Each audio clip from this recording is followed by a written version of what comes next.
Hi friends, कशा आहात? बरे आहेत का? मी आशा करते तुम्ही चांगले आहेत म्हणून.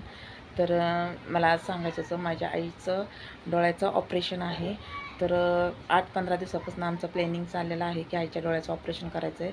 तर आम्ही 7 जण बहीण भावंडं आहे. त्यातला एक भाव आता 2 महिन्यापूर्वी वारलेला आहे अटॅक येऊन. तर मग आम्ही 6 जण राहिलो. तर 30,000ला ऑपरेशन ठरलेलं आहे. तर आम्ही 5-5 हजार रुपये द्यायला हे झालो. आम्ही 5-5 हजार रुपये 6 बहीण भावंडांनी द्यायचे. तर 30,000 रुपये होतात. तर मग माझ्याकडे पैसे नाही आहे. तर मी याजाने खूप जणाला सगळ्याला मागितले, मला काय दिले नाही आहे पैसे.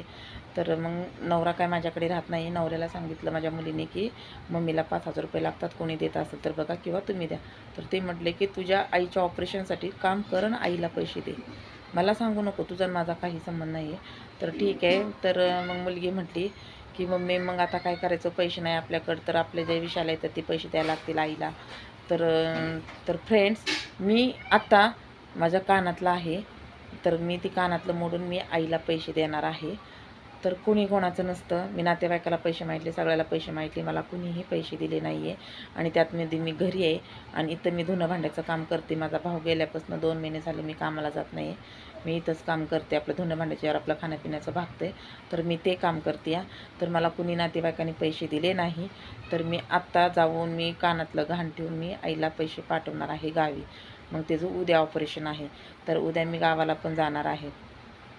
तर फ्रेंड, कोणी कोणाचं नसतं आहे, म्हणून कष्ट करा आणि खावा बस. मला खूप वाईट वाटलं ह्या गोष्टीचं. तर खूप म्हणजे खूपच वाईट वाटलं की मी याजणी पैसे मागत होते, फुकट नव्हते पैसे मागत, तर मला दिले नाही कोणी.